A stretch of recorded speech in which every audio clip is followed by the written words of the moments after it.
We might be the Chihuahua. You are an ostrich. Eggs. Dilly din, dilly dong, come on!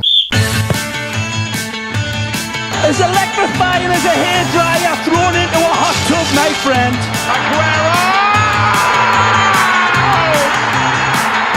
I swear you'll never see anything like this ever again! I don't believe it! You missed that! You're having a laugh! Welcome to the last episode of Season 1 of the Honest Football Podcast. I'm Craig Savage, and with me, as usual, is Charlie Betts and Daniel Cody. Coming up on today's show, we're going to be discussing artificial pitches, and we're also going to be discussing the mid-season league splits. So how's your week been, guys? Charlie? I got back from, I was on holiday for a few weeks and just got back, but in light of, I don't know if you've seen recently on Amazon, they've got this Manchester City Fly on the Wall documentary. Yes. I've been watching sort of ones before that anyway, and people seem to have jumped on the bandwagon a little bit, but what it has resurfaced is some golden documentaries inside changing rooms, pretty much in 90s football, which I think is fantastic. Like what exactly? Well, I watched the one about Barry Fry this week, which if you haven't ever watched it, just go on YouTube. It is the best 45 minutes of your life, honestly. Without spoiling all of it, it was when he took over in, I think it was like 96 or 97, but he didn't just take over as manager, he bought the club. I don't know if you remember. Was this at Peterborough? Yeah. Peterborough United, yeah. But he just got sacked from Birmingham and basically got a massive payout and thought rather than, I don't know, living off of it or maybe just managing a club, he thought he'd just take over Peterborough. But there's so many twists and turns. I mean, it's narrated by Sean Bean. It's worth watching for that alone. But no, do you know? And I watched. Then I watched the first episode of that Manchester City one off the back of that. And actually, which isn't quite as good as No, I like it. It's just it. Clicks and glamour for me. Whereas actually, I love the fact that there's another one about Leighton Orient. Do you remember that John Sitton managed Orient years ago? Yeah. And I think it was when Barry Hearn took over at Leighton Orient. And that, I don't know, people just seemed a lot more innocent in the 90s. They were happy to just have changing rooms full of cameras when people got bollockins and stuff. Yeah. Whereas now, you watch that, for me, that Pep Guardiola one just seems a bit too stage managed. And it's a bit too glitzy, glamour. And I don't really cut out the most important bits. Yeah, I don't want to see Vincent Kompany in an ice chamber. I want to see what happens when I don't know, Guardiola loses it a bit because so-and-so isn't tracking back. But you don't Sterling misses 3 shots from the goal line. Yeah, exactly. Whereas if you watch the Barry Fry one, you just see him just lose his shit every single game. I've watched a few episodes of the Manchester City one, and it's every time Vincent Kompany's injured, he's always on the massage table getting rubbed with his groin. Yeah, a bit like you, Craig. Yeah. We'll get on to talking of that. Yeah, I was going to say. Well, no, but that's what I've actually watched a few of them, and the next one on my list it was called Premier Passions. It was when Sunderland got promoted to the Premier League and Peter Reid was manager. But that's like a 6-part one, so I'm going to try and watch that next. And Peter Reid's not quite as interesting, is he? No, that's the thing. No. Peter Reid's a good But one. I'd recommend too, definitely the Barry Fry one and that Leighton Orient one with John Sitton. Yeah. It was now on the verge of going out of the Football League. It's brilliant. But anyway, Craig, what have you been up to? I've received news on my injuries again for my knee. Unfortunately, I've re-ruptured my ACL. Oh dear. And that's pretty much boots on the hanger, hooks, whatever you call it.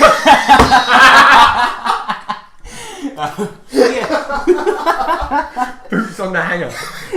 Didn't quite get that one perfectly. I'll give you a clue. I'm hanging my boots up. I'll give you a clue, I'm pretty much retired. Well, no, you can go into the other side of it. Now that we've worked out that coaching's too expensive to do, you can't play football for free anymore. You're definitely going to have to stay in the media, aren't you? No, or I might just upload Football Manager games onto YouTube. Speaking of Football Manager onto YouTube, segue. Cody, is it true that you've been loading Football Manager games? Well, we know it is because we've been listening to about 20 minutes of clips for it before we started. Not through my choice. No, it is a cheap that. plug, but actually I've got to say it's very entertaining. His was it Load FM? Is that the? It is, and I don't want to plug. No, it's fine. Click on the eye in the top right hand corner to click on Load FM. Our first topic of the day is artificial pitches. Cody, are you for or against? I'm a little bit mixed, to be honest, on this. Okay. So, one of the big debates talking about artificial pitches, obviously we'll talk about the English game first, is they're in from the National League down. Yeah, so they're not in. Yeah, they're not in the professional leagues, but so you're not allowed them in the professional leagues. They're not allowed in the professional leagues at the moment, but in the semi-professional leagues, which is the conference down, despite the fact most of the teams are professional, it's fine. So it's not a problem at the moment. So last year we obviously had a bit of a debate because Sutton United were almost, for one stage, looking like they were on verge of being champions and going up to the Football League. And there was a bit of a debate around it. Yes. So about 4 years in a row, there's been this big debate about whether the Football League should have artificial pitches, whether they should be allowed in League 1 and League 2, not above. So the Premier League, obviously, it's never going to happen. No. They can afford the undersoil heating, they're never going to have a problem anyway. And if it snows a bit, the areas around the ground are deemed unsafe by the police, so it doesn't matter if the pitch is in good condition. Championship, again, they've got the same amount of money now, it's not a problem. But League 1, League 2, they keep having this vote on it, and the chairman keep indicating that they would be in favour of it, and it never happens. But I want to come to one little rule. One little rule. Because generally, with how it stands at the moment, I have no problem. But there's one little rule. So if Sutton United had have been promoted, they win the league, they can't go up because they've got an artificial pitch. So they can change it to grass, which is fine. If they choose not to, instead of not being promoted, they then get relegated to the National League North or South. Really? Yeah, I did hear about this. It's just an archaic rule that's in place. That's ridiculous. Now, so you're punished for winning the league. If you win the league, you might as well just throw the. What's the incentive? You might as well just go and take 100 grand of bungs, bet on yourself, and finish second, and you don't get relegated. What team are you on about there? It's 100 grand of bungs. No references. I'm just saying, theoretically, it's encouraging that sort of thing because you could just throw the games because it's a better situation. What's the main thing for having an artificial pitch? Is it that the fact of having games called off a lot less often because you haven't got the funding for facilities like you mentioned, undersoil heating and stuff? Is it to guarantee more games over that winter period? Yeah, obviously some grounds it gets a lot of rain in it and the pitch just can't handle it. They play a lot of games in it. Yeah, it just comes to a swamp. So they put these 3G pitches in, one to save money, longer term rather than the short term, because obviously it's going to cost a lot to install one. And it brings the community involved. So absolutely, like teams like Maidstone and Bromley, they got all these community clubs that they can hire out the pitch for a certain amount, and they get money back into the clubs. See, one thing I want to clear up really quickly: is there that much of a difference between a 3G and a 4G? Because obviously it sounds a lot third generation and fourth generation. Yes. Is there? I'm because I know you hear, even when some of the ones that I've played on, those 3Gs, just full of those rubber black pellet things that are horrible. And get if you see most of the ones at that sort of National League level now, they're 4G anyway. So Maidstone and Sutton and Bromley in particular are ones at that level which you talk about. And they're beautiful surfaces. I think the problem is like in sort of, if we go up to Scotland, there's a few of the older fashioned ones still in the borders, which obviously they've got to have 3G or 4G because they're going to be off every week.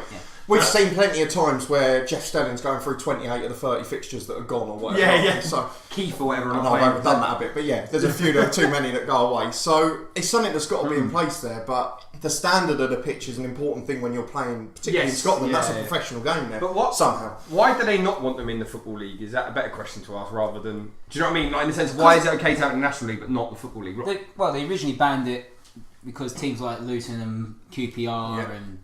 But you got to remember those plastic pitches. They were different types of plastic pitches. They were 2G. They were like laminate flooring though. You know what I mean? There's no giving them. I mean, I never played on it personally, but I remember the one at Vauxhall, like local one to us, and it was a hockey pitch. That's where it was. That's what they are now. But you're talking about ones that are more or less the same as grass. I mean, I might be off the mark a little bit, but aren't even football pitches in the Premier League? Part of it is synthetic. It's not all 100% grass, is it? So it's a mix of synthetic and synthetic. So, why would it not be okay to have that? I mean, that rule is ridiculous. But why would it not be okay to have a team in League 1 or League 2 with? I guess you're talking about consistency of a competition, aren't you? Which at that level, but the thing is, why is it okay that they're paying for that service? I suppose, but people are paying towards the national. Like, why is it okay to? Well, I suppose the point I'm getting at is why is it okay to have it in the National League but not in the? Is it just because they're saying in the professional game they want a clear boundary? Yeah, true. But some lower sides in League 2, they haven't got much money. No, absolutely, that's true. Probably getting a bit less than probably what a team with 3 pitches got. So they think, I need to save some money here. Why don't we install it? But they can't do that because of a crappy rule. Yeah, I mean there must be. I don't know the numbers, and there's a bloke on Twitter actually called The Price of Football. I have messaged him, but he hasn't got back to me. But about whether the if you're listening, no, but in the sense of what's the initial outlay for a plastic pitch weighed up against what you'd be paying a groundsman every week? Because I assume that you wouldn't need a groundsman. You need someone to obviously keep an eye on security. Obviously, they're going to need the pitches. The artificial pitches need replacing more often, right? Particularly at that level, but they don't need any maintaining really well. No, the thing is, the artificial pitches they only get relaid once every 6-7 years. Rather than, but I guess if they were in professional leagues, there'd probably be more requirements than that, wouldn't there, to maintain a higher standard. There's some rules, but you can't. For example, when you're playing on a 3G pitch, you can't. For boots wise, you have to have rounded boots. Yeah. You can't use blades are not allowed. But blades are gone there. But the problem is, some boots have design not round really. Yeah. Yeah. So Adidas is bad for that. Yeah. So you can't go onto the pitch. You're not allowed to play. No. I think what was it? In terms of that sort of pitch and stuff, though, are you what's the word? What I'm trying to get in terms of like boots and stuff. Is that a massive? Should that be a reason why you can't have it in the football league and stuff? Do you know what I mean? Like, how relevant is that?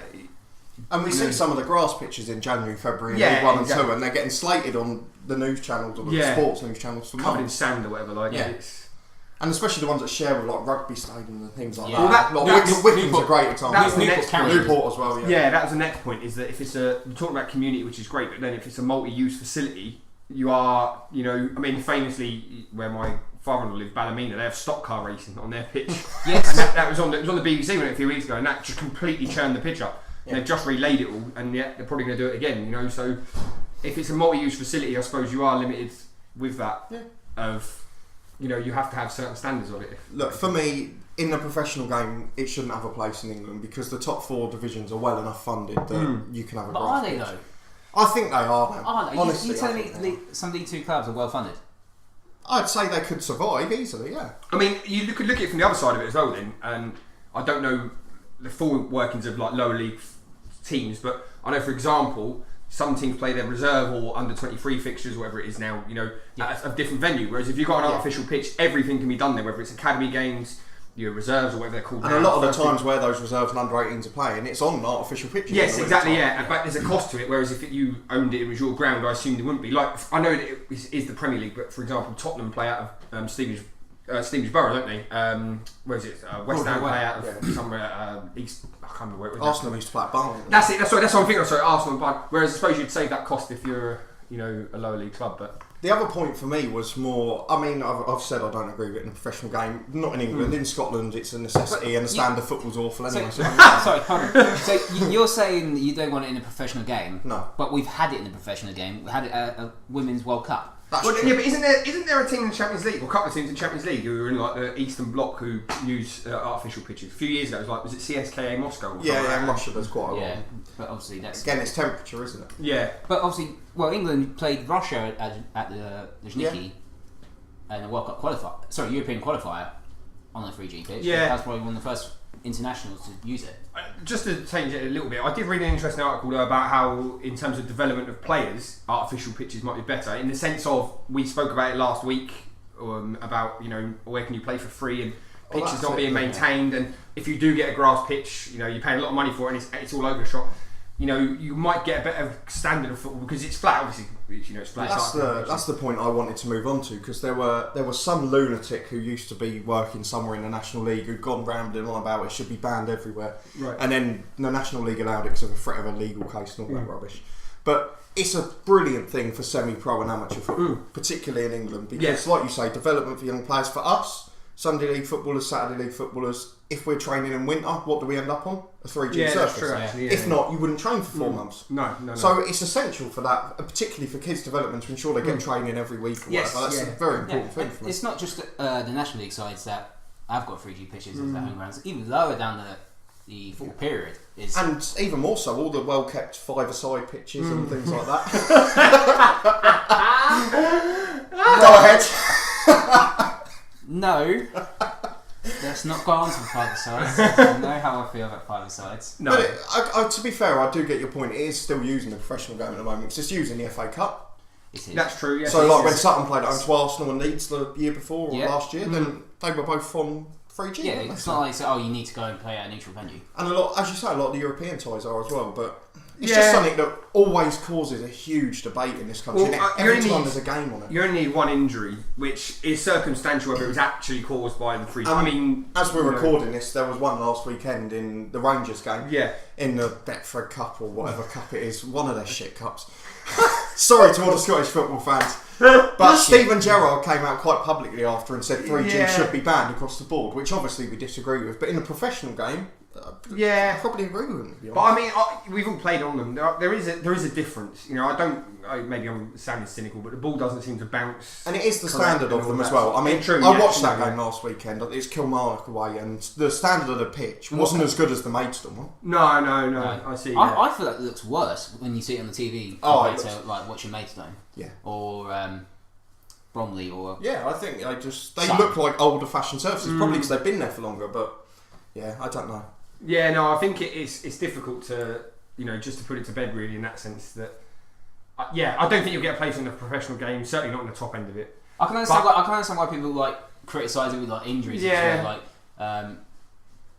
If the balance really it's proven to be quite tough on the joints. I suppose my last thing though is should you penalise a lower league club particularly, who then might be successful through whatever means, good players and stuff, who get us a chance to maybe go into the professional game, and they're hindered by that pitch, which in some ways, if they didn't have that, might have led to them not being anywhere near that league. Do you know what I'm getting? I don't think it's an advantage for. No. But what I'm saying is like you were just saying. Regardless of that, even if they did write out that archaic rule of you get relegated, they then wouldn't go up. Yeah, they still wouldn't go up. Is that really fair? I think they should maybe think about it the same way as they did with the ground. You know, with the terracing, where they said once you got up to League One or the Championship, whatever you've got within 3 years, you have to get rid of all your terracing. Oh, okay. Yeah. So why not do the same thing if a team comes into the football league? Exactly. You can have the first season, but then you've got to replace the pitch then, just to give them a chance, because you just can't suddenly whip up the money. Yeah, you can't do that within 2 months. Because you're not going to get that higher football league prize money until the following season. So then why not use that money to then build the pitch if you've stayed up? And if you go back down, then you can use that to invest in the club and grow. But the thing is,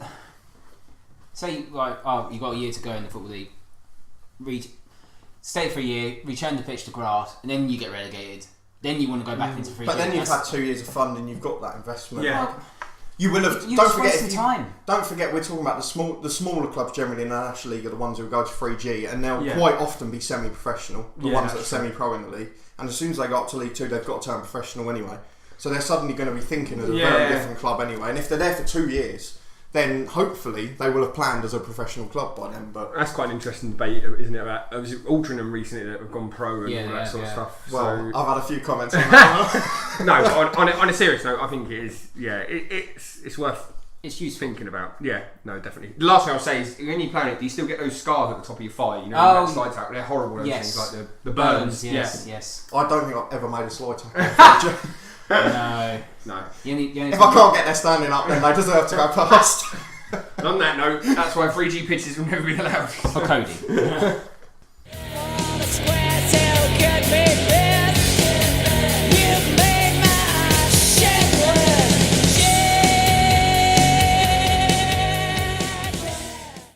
For the final time, it's the shit list, and we're gonna do defence first. We've got a centre back left to Phil. 2 options again. We've got John Allen Boomsong. Why are you laughing? Go on. And Michael Dewberry. Charlie, you got about Michael Dewberry? Do you want me to kick off with him? You can kick off with Michael Dewberry. I mean, I don't know why. But to be honest, Dewberry himself as a footballer, he was an average centre half. Lives off the fact that he played in that 1-0 win that Leeds got against AC Milan, which in that Champions League run. What he doesn't really tell everyone is that it was the last time that he played in the Champions League, and that was in quite early on in the competition, and that he was kept out of the team by Woodgate, Rio Ferdinand, which is not his fault. They were just better centre halves than him. Radaby there as well. Yeah, Radaby. He was I will say Dominic Matteo. I saw until I was looking at this, I completely forgot. Dominic Matteo. Even after that, he then got booted out by. I mean, I've never heard of this fella. Zumana Kamara and Didier Domi. If you remember him. I remember Domi. So anyway, that's aside. He did well to get a move to Leeds, half decent for Chelsea. My main issue with Michael Dewberry is the fact that he blanked me at Chessington World of Adventures on a school trip, and for that reason alone, he needs to go in there. So I'll set the scene. It was about 3 years ago. We were taking the kids to Chessington World of Adventures. I believe at the time he must have been at Oxford United. I'm sure he would have been. About 2012-13.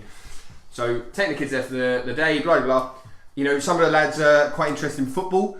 I said, that's a footballer there. That's Michael Dewberry. He used to play for Chelsea. He played in the Champions League. At the time, I couldn't remember if he played for England. I think it turns out he only played for 21s. Yeah. But the point being, anyway, I built him up. This is Michael Dewberry. He played for Chelsea, etc., etc. Got over, Michael. Just walked straight past me. Oh no! And he was heading for the rattlesnake ride, which, if you know what that is at Chessington, it's not even that good. So it wasn't like he was trying to. Did you not tell him who you were? No, he's not going to know who I am. But he made me look a mug in front of all of the kids as well. To be honest. No, I just thought genuinely. It's not the first time that you've had footballers blank you. No, but you've had this at Heathrow Airport with Defoe and Paul Konchesky. I did, yeah. I was about 13. How do you remember that? That was about 13 then. It was, yeah. Well, either way, no, Defoe was right. I think he signed something. I chased him for an autograph because he was at West Ham at the time. But the point being is that if to a point, if it was David Beckham, Ronaldo, someone like that, not they would be at Chessington World of Adventures, but I can understand it. They are that high profile that if one person mobs them, then that's it. The whole, that's their day gone, isn't it? No one really there, outside of probably me or a hardened football fan, would have known that was Michael Dewberry. And I just felt it was no need for him. And he looked at me and carried on walking. And that was the worst thing about it. Do you think he was sick and tired of people going to No, that's my point. It's Michael Dewberry. It's not, you're not about Eric Cantona. If you're talking about a real high-profile international, I would get that. Rio Ferdinand, not Michael Dewberry. He just had, what I'm saying is he had no right to be that arrogant. And that, for me, is why he should be in that shit list. So, we're going on... So, you've gone for Lionel Scaloni... No, I'm not going down this road again. No. Have you finished? God, you didn't have to start this one again, did you? Yes, I did. You've gone for Lionel Scaloni to finish it. It's because he didn't kick the ball up the pitch. And now you've got Michael There's so much Dewberry, more to that, Craig. Now you're going for Michael Dewberry because he blanked you up Chesson. Yeah, and made me look silly. And as I say, I would have taken it if it had been David Beckham who blanked me. I still would have been a bit pissed off, I'll be honest. But I'd have taken it. It's the fact this Michael Dewberry... My problem with this, Charlie, is that you made it sound like you were trying to do something lovely for the kids who you were taking on this school trip, who none of them would have heard or probably been alive when Michael Dewberry was at his peak. What basically happened is you, as a nearly 30-year-old man, wanted his autograph and started chasing him around Chessington World Adventures, or whatever it's called. I think you should have joined the queue with him and just kept badgering him for... No, so you're being as selfish as him at that point. Yeah, okay. Yeah, but to a point. But then I just think... my other issue is actually... Just a hello. Can I just... The last thing I'll say, this was during the school term. He had his daughter there with him. Why is she not at school? It's a good question. There we go. Maybe homeschooled or not? Homeschooled, yeah. No, I'm joking. No. And why are you chasing a man on the ground when he's trying to enjoy a nice time with his kids? All he had to say was say hello. That was it. Maybe mention about how he played Stamford Bridge to a couple of the kids. But anyway, the point being, he mugged me off in front of all of my children. And he didn't deserve to do that because he's only Michael Dewberry. But his football career was fine, and he was made club captain at nearly every club he went to because he was a good character. So let's just say that you're a selfish bastard. I think no one will understand what Chelsea was like because Chelsea didn't exist until 2003. No, they won an FA Cup in 2000. You got to be honest. No, but it didn't really exist in 2003. Let's find out if he played in that. Was he still there then? I think he was still there. He left before 2000. 2000. He left the year before. Oh, well, that's a shame. It's about right. Chelsea won it then. There you go. He kept out the team by Desai in the birth. Boom song. Cody, talk to me. Right, I've got quite a lot on John. Okay. So obviously the first thing I want to point out is that he was part of the infamous Premiership centre-half partnership with Titus Bramble, who is by far our worst candidate, but you won't let us put him in because you said he's too shit for the shit list. Yes, and that is... Because we will get absolutely caned for not putting him in there if we didn't mention Just want to make that clear. Yes. He's worse than shit list. That's fine. Facts. So, John Allen Boomstone. Let's start on the positives. He had a good start to his career at Auxerre. Don't care, I'm talking about Premier League. Won the French Cup. It's alright, we're moving on. We've got to be fair. We've got to the stage where he came to Newcastle. In the first 6 months, he actually had a good spell. What later transpired was that he was part of a dodgy dealing with a French/Monaco agent, Willie Mackay, who was quite infamous in the late 2000s with a lot of Sky Sports News coverage. But he went to Rangers on a free, and then 6 months later went to Newcastle for £8 million. Was Rangers? I forgot he went on a free 6 months before he went to Newcastle. He was brilliant because it was the Scottish Premier League. I'm going to stop you there. Go on. 5.5 year contract. 5.5 year contract for £8 million. For £8 million player. Goodness me. And it wasn't the only place. I'm sure he signed a long contract somewhere else as well. I'm sorry, but hold on a minute. What player gets 5.5 year contract? When half a year ago... You have to understand though, Newcastle are famous for doing that. They gave Pardew 8 million. It was Graham Souness in charge. Half a year before that, he was being signed as a free agent, and Newcastle showed no interest in him at that point.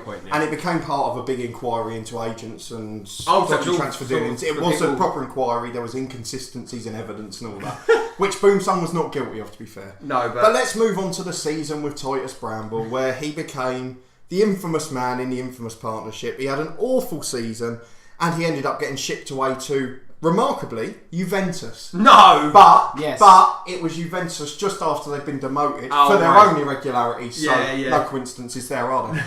But he went down... Legally, I can say I can't prove it, but still... Where did they go down to? Was it Serie B? I know he went down one division, but he was there and he won a medal as they went back up, but didn't do anything in Serie A. No. So that's fine. Did he just peter out after that? He did peter out. He went to Lyon and had a good season or two there, and then went to Panathinaikos and finished off early. Yeah. But he did play 27 times for France, and he's got a world record from the Euros. No. Yes, he has. So what happened was, he is the only player who has twice, once in Euro 2004 and once Euro 2008, to have been substituted on for a substitute. Twice in 2 successive Euros. And they're the only 2 appearances he's ever made in the Euros.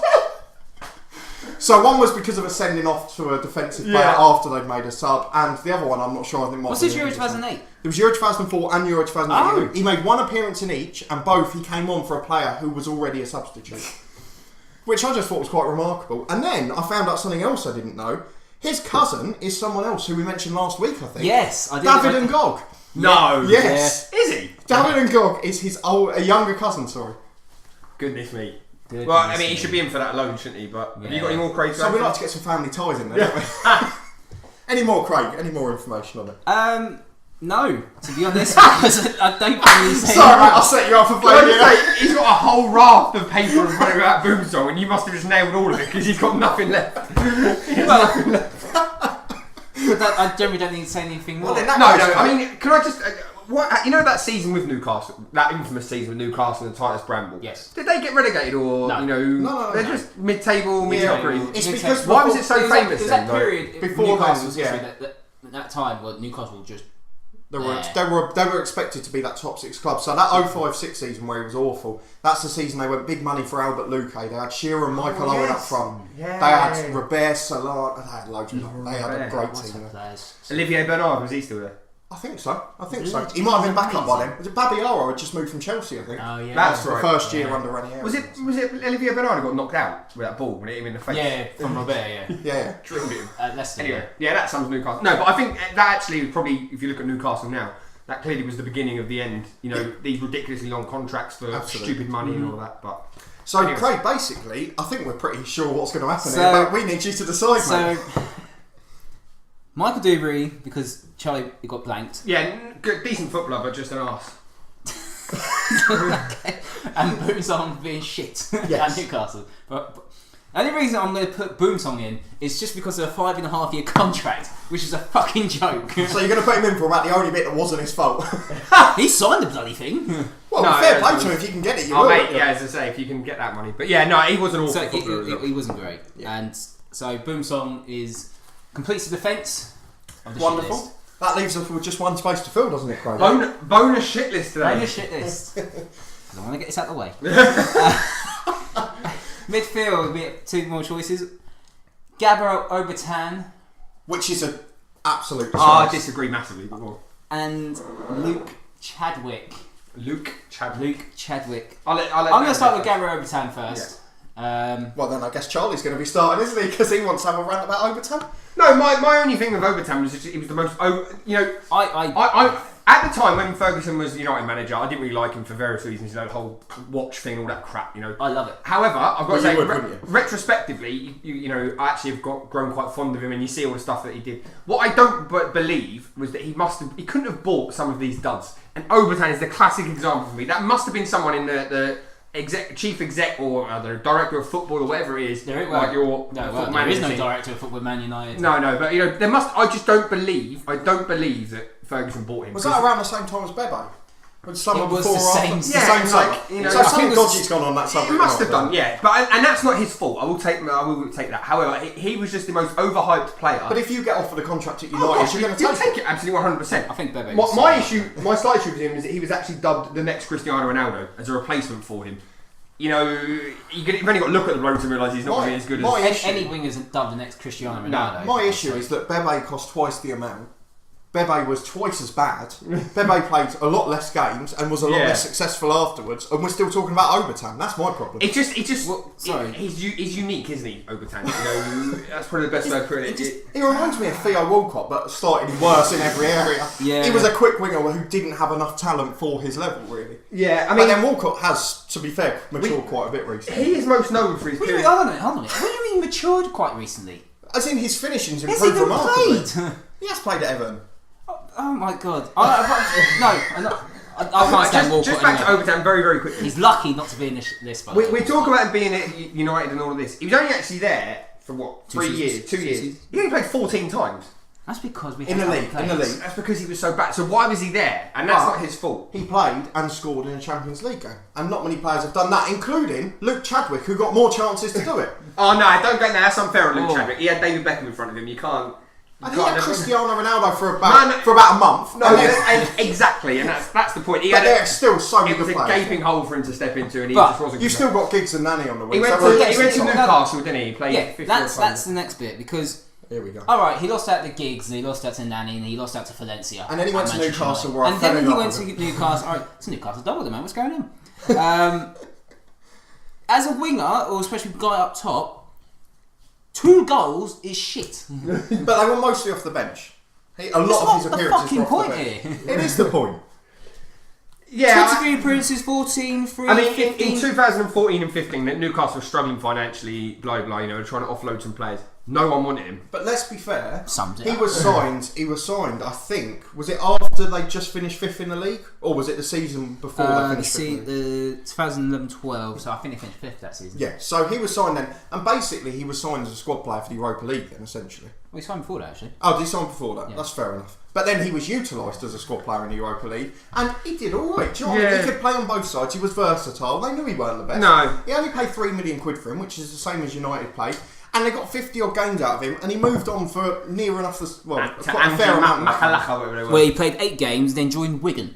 Yes. No, do you know what? Wigan's where it started to go wrong, and I won't defend that. On a serious note, going back to sort of the issue of the shit list, for me, my main reason that I think he should be in there is he wasn't really anything. He wasn't an out-and-out winger who was going to skip past someone and whip a ball in. But he wasn't clever enough or cute enough to play, cutting in and through balls, all this sort of stuff. I don't really know what he was. He was just long legs. He was just used in lots of different positions and did a decent job. He had a little bit of skill. Had no pace. He didn't have a bit of pace. But he didn't have that. If he didn't have didn't that have the final pace, ball. exactly, yeah. That's it. For a winger, you've got to have that final ball. Well, then we might as well talk about Aaron Lennon as well, don't we?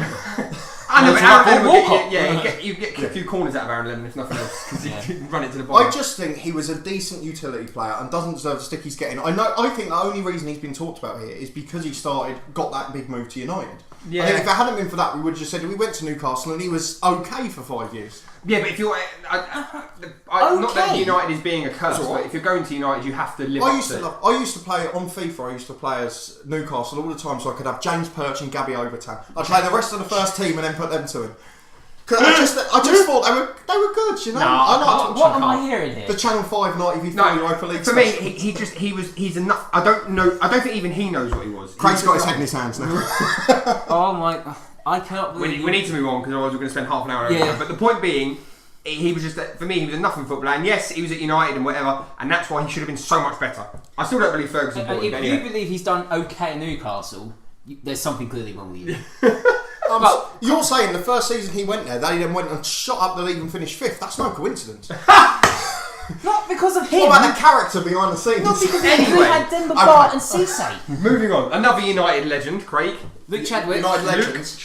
Luke Chadwick. And they said the word legend was overused. What am I talking about? Well, I didn't say legends. I didn't say fucking legend for Luke Chadwick. No, West Ham legend, I think. No, he wasn't really. No. Cambridge. I saw him play a few times up in Park, Cambridge actually. legend, you mean?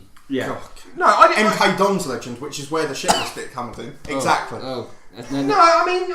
Not real club. I want to point something out here because you say quite rightly this is a Premier League shit list, and we've got Obertan in this discussion because we've then had after the United he had 5 years at Newcastle where he was average, bad, whatever you want to call it, whatever. Luke Chadwick, if we're just judging on the Premier League, after getting shipped out from Man United, wasn't good enough to ever play in the Premier League again. Did he not play for Stoke in the Premier League? I don't think he did. Chadwick? He scored. He went the season. He went the summer they went up. Yeah. Yeah, he never played in the Premier No, League game. season before he went up. Did he not? He never played a Premier League game after leaving United. Well, and that's what I don't understand because if he'd have then had another 50 games in the Premier League, he would have been proven to have been just as shit. He did get 2 goals for United though, which is 2 got more than But what Obertan got one in the more than Champions Obertan League, got. and I'd argue that's a bigger no. So achievement. you're saving overtime because he scored once in the Champions League? No, I'm saying Probably Obertan against, because like, he's a good utility. It was, Regrets or someone. it was a crap Turkish side. I do remember the goal.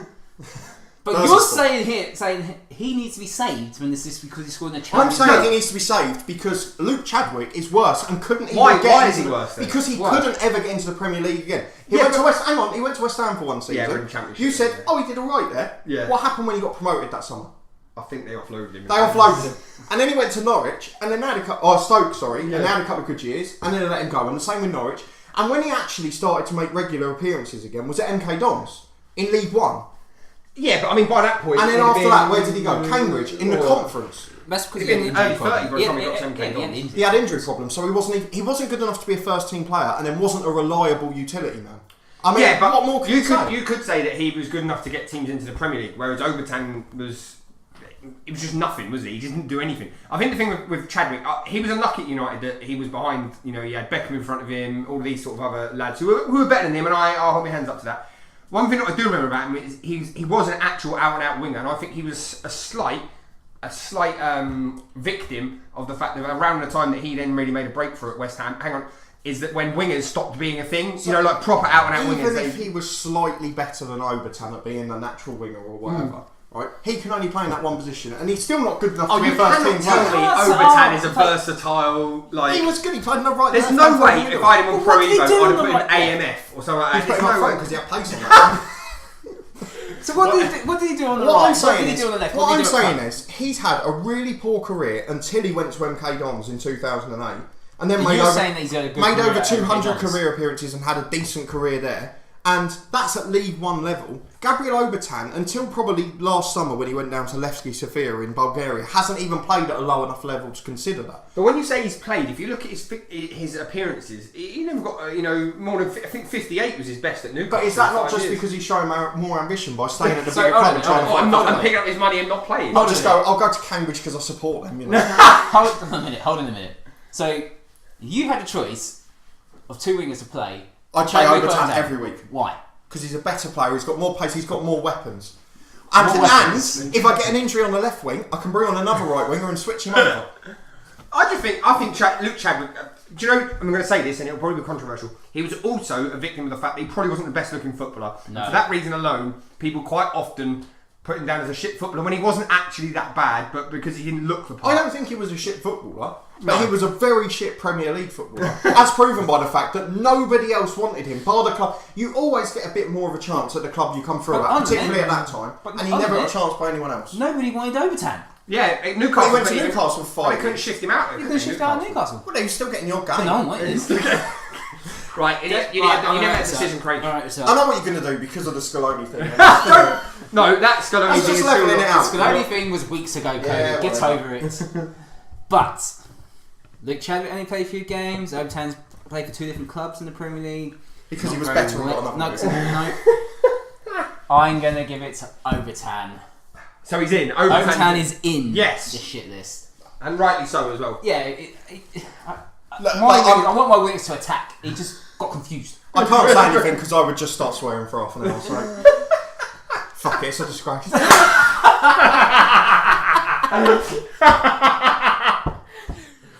Well, that concludes our team of the shit list. We will have a special on a new manager, and we'll decide that in the next season. So our next topic is one of the quirks that is splitting of leagues. Now, it doesn't happen too often in too many leagues, but particularly in the British Isles, in Scotland famously, and Northern Ireland. Happens in Wales as well. And Wales, they have the league split. So if you're unfamiliar with what that is, it's normally about 2/3 of the way into the season. They split the top 6, normally it's 12-team leagues, maybe 14 depending, but they split the top 6, so they play another round of fixtures between the teams in the top 6, and another round of fixtures between the teams from 7th to 12th. So almost like 2 mini leagues, and you do get the rare occasion where the team in 7th actually has more points than the team in 6th. And the team in 8th and 9th also has more points than the team that finishes in 6th. But they still stay in 7th, 8th and 9th. So basically what we're going to talk about now is this the most stupid thing in football, or is there actually a little bit of mileage in it? So am I right to think that you two are both fairly for this? So I wouldn't say I'm for it. Do you know what? I went into this absolutely despising it because, quite often I hate it when you look at like the Scottish Premier League and you see Kilmarnock are on 63 points and just above them is Hibs and they're on 48 and yet they're above them. And I think, how on earth does this work out? So, but having looked at some of the research and the reasons behind it, I'm not completely against it as much as what I thought. Not gonna lie. I hope you haven't read the same research as me. No. Not gonna lie. When I didn't know much about the league split, and I generally thought that Sky Sports News made an absolute fuck up with the league table.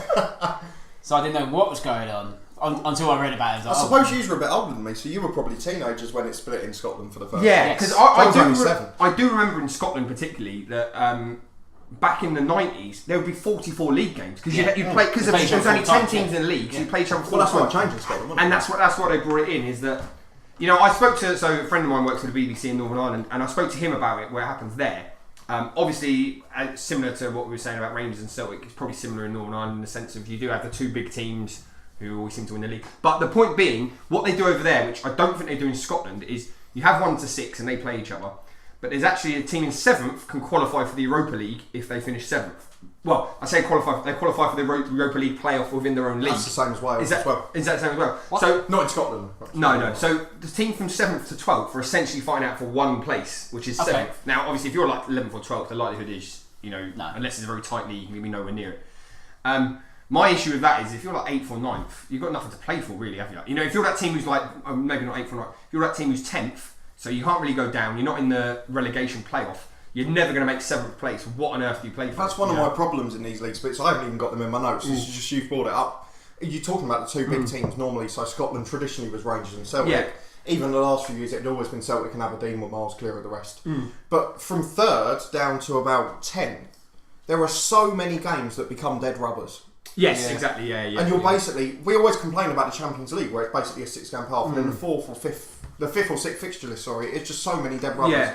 Teams going, we'll play for a draw, you know. Yeah. Arsenal putting out one of their kids just because they're called Tom Cruise, you know. So, so Where did that come they had a from? left back called Tom Cruise. Yeah, I know that. And they put him out just because his name was Tom Cruise, because he wasn't good enough to play for Arsenal, let me promise you that.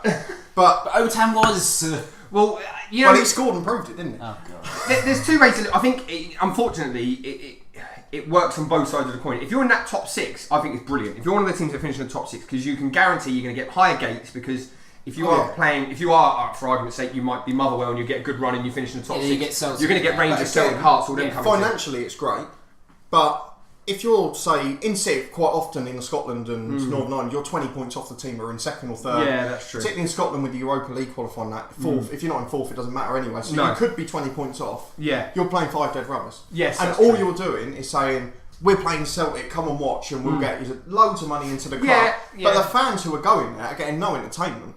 No, that's true. I mean, the rationale from what the mate of mine I spoke to in Northern Ireland, he was saying that from a relegation perspective, it gives teams a better chance of getting out of it. just about to say in that. theory, the standard of team you're playing every week is going to be It's in and level around par, you. Yeah. So, But on the flip side of it, in the top of the league, teams can have a greater influence on who wins the league. But there's a big problem with this. So one of the biggest problems that came out of the league split is you can't guarantee evenness of the fixtures because you don't know who's going to finish in 7th, 6th at the start of the season. Of course, yes. So they predicted that. there was a situation last year or the season before where, admittedly, the Scottish Premier League chairman, they all signed up to it when they originally put it in. But Hearts, I think it was Hearts, played 3 away games against Celtic and 1 home game. Right. So they're at a 6-point disadvantage. Yeah, no, definitely. No, that makes sense. So that's where I have a problem, is how can you have a league fixture list where you're not playing, even if you're only playing half the team twice, that you're not then playing an even amount of fixtures at home and away.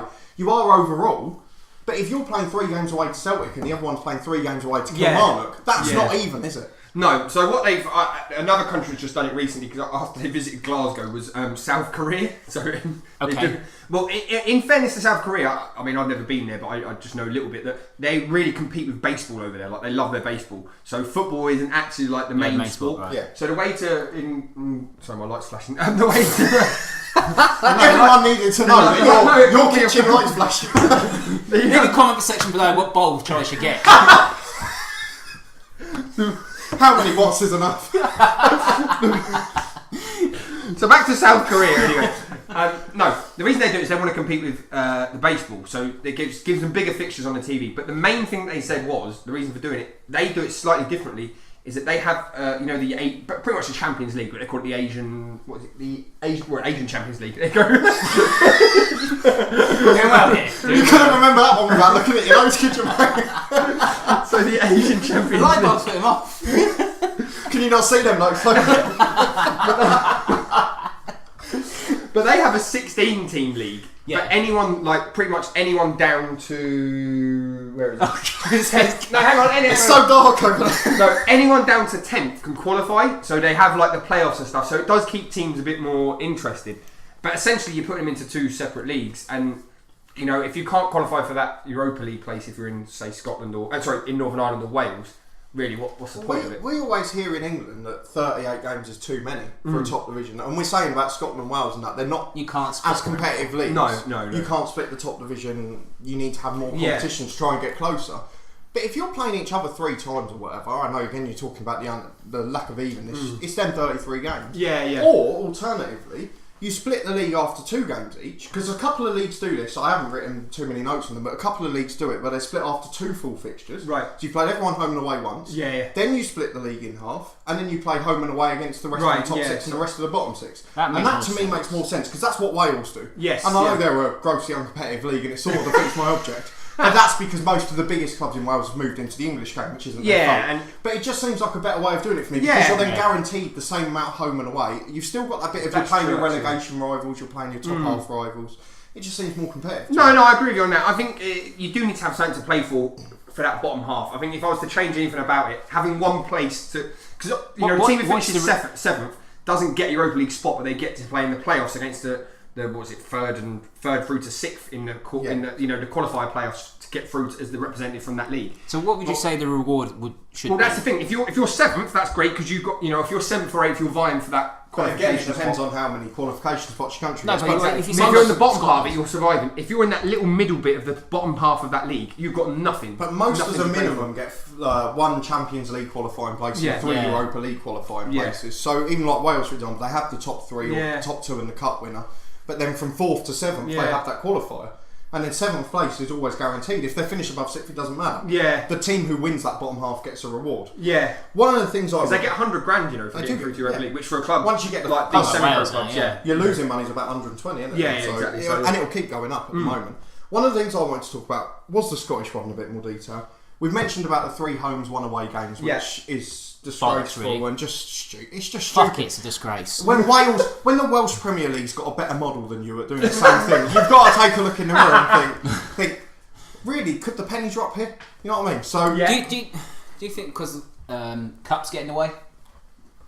What do you mean? And only because like domestic cups and obviously Champions League and mainly Europa League now for sort of. This is just going to put me onto another rant about Scotland, because they play their, I think it's the equivalent of the League Cup, whatever it's sponsored by now. They play They play a group stage before the league season. Yes. Then the quarter-final is in September and the semi-finals in October or November. And I think the final might even be before, just after. I don't know about the final. After Christmas. I don't know about the final, but then there's a big gap between that and the final. But the semi-finals definitely before like October, November time. And I just think, well, you're not going to be getting in the way of the league season, because we're talking about something that's going to happen in the second half. Yeah. And it's still going to be the same amount of games. In fact, it'll even be less games, because you play each team twice, 22, and then play the top 5 again. That's 32 games, and it makes for a more standard season. And you could expand that cup if you wanted to then. But the biggest problem I have with the Scottish one is they voted to introduce it at the turn of the century, 2000-2001, based on the Swiss model. So the Swiss top league, I think it was either 10 or 12 teams at the time. They were doing exactly what Scotland are doing now, and they backed to introduce it. They had a look at that model in detail and went, that's the way to go forward. The Swiss league abandoned that model 3 years later. Nothing more needs to be said. No, I do think it is stupid. Do you know what it reminds me of ever so slightly is the way they do those stupid leagues in America, whether it's the MLS or the NFL, where you're in one league but then you play teams in another. The Eastern Conference and the Western Conference. But to negate the 44 teams, would it not be easier, like you say, to just do a home and away and then split it then, rather than, because I understand I agree. 44 games could be quite a lot. It'll win a few less. But having said that, we say 44 games is quite a lot. I mean, what are they playing in League 1, League 2, Championship? But that's different though, because you've got more teams. Yeah, but let's be brutally honest. I know we've probably got people who listen in Scotland. It's not much difference in the standard, is there? Really, if you're talking like Motherwell, Partick Thistle, you can't tell me that's any better than, for argument's sake, Peterborough versus Portsmouth or something like that. And yet they're expected to play 46 in League 2? Yeah. League 1, sorry? Yeah, 46, yeah. And yet we're saying that 44 in Scotland is too much. I appreciate that there's less teams, so maybe actually watching you play Hibs 4 times. Obviously, for the first topic, we mentioned the weather as well. So. Yeah, that's true. But 32 games would work then. And then you can expand the cups and actually make a reward for them, like getting into and things like that. Do you do what they've done in Korea and have 16 teams? I know Scotland used to be 10, then it's 12. Yeah. Just make a bigger league. Alright, you have some naff teams in there. But surely that's got to be better. I've never understood why they haven't anyway. But yeah, why they have 3 leagues and I'll just go for 2 big leagues in Scotland. Run out of time. I don't think they want to play midweek games as much. Yeah, but they still do a bit at the minute. To be honest, there was I can't remember what season it was, where Celtic ended up playing like 3 games a week for a few weeks to catch up, or Aberdeen or someone like that, and it was just. I mean, that's because of different reasons, just because of weather. Just to sum it up from my point, I think I was a bit more, I wasn't against it as much as what I thought it was. I still don't think it's a good idea for the simple reason that I think a league, like cups, people can have fluke runs in cups. Really, if you win a league or you finish 8th in a league or you finish bottom of the league, that's where you should be, because over the course of the season, you're playing everyone. That's where you should be. That's your rightful place. I don't agree with this splitting league thing because it gives you a false impression of everyone. The Scotland one only came in just after they moved from 10 to 12 teams. So before that, they were still only playing 36 games a season. That's true. So they've actually increased the games still. Yeah. I don't have a problem with the split leagues. I don't think it's the best way to go. No. But if we are going to go for it, or other countries are going to go for it, I would say use the Welsh model, which I'm sure they weren't the originators of. So let's not say it's the Welsh model. No. Play each one twice and then do the top two, top half in the bottom half twice. What you're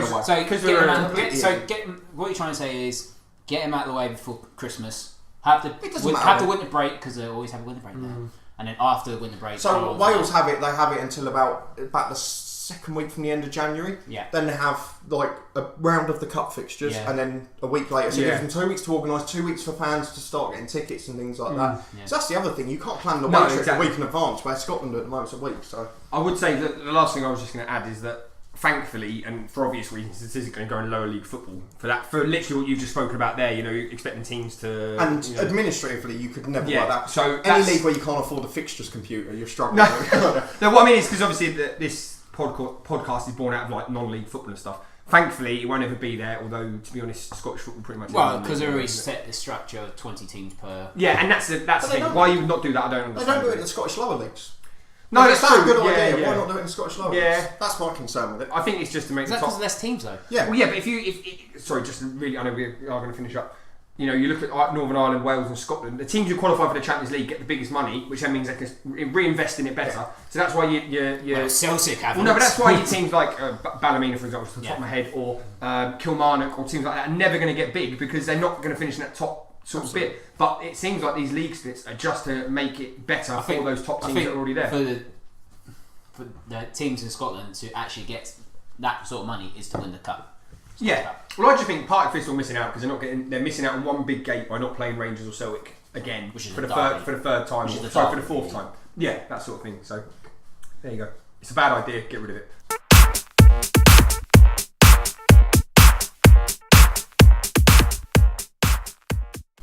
Question of the day. It's the final one in the series, and it's also just as tough as the other questions. It's my last chance to nick a point, isn't it? And it's still 1-0 to Charlie Vets. Charlie's still holding on to the corner flag for dear life. If this was FIFA, I'd be on ultra defensive mode right now. Yeah. Getting ready to park the bus. Yeah. Oh, I just got the corner flag and wait for him to quit. For the connection to I just start tackling from behind you. Right, we're going to talk about League One. I think we'll probably talk about League One for most of this series, but it's the generation that I'm more worried about. Yeah. No. Right, so the question is, since the EFL has used the term League One back in 2004-05, how many former and current Premier League teams have won that division? Is it 6, 8 or 10? So it's 2004. How many former Premier League current teams? And former. Is that just since the Premier League 92-93 or ever? Yeah, since 92-93. Yeah. Oh. So was it 6, 8, I can't 10. think out loud because I'll give it away now. 6, 8 or 10. So I'm going to give you 10 seconds. Mine's completely against. Give me 10 seconds.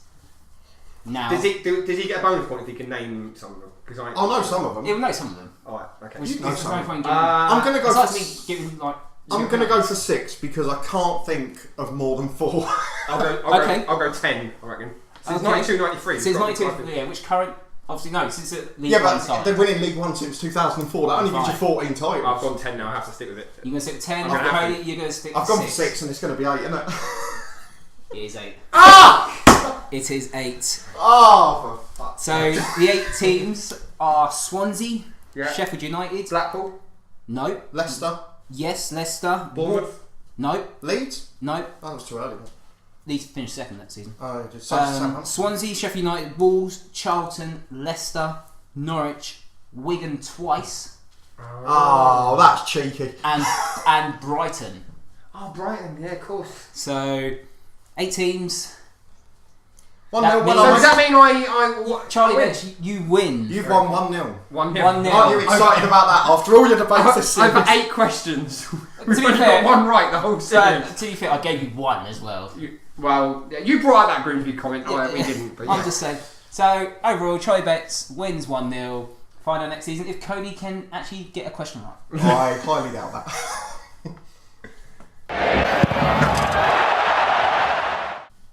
And that's it for season 1. We'll be back a week's time. Some new features, new bits and bobs going on. Focusing on the football season, now we're kicked off. Yeah. We've ignored the league table for the first 5 weeks because it doesn't matter. Yeah, and exactly. We're going to get going after the international break by the looks of things. Yeah, and we'll obviously concentrate on our predictions, see how we're getting on. Yeah.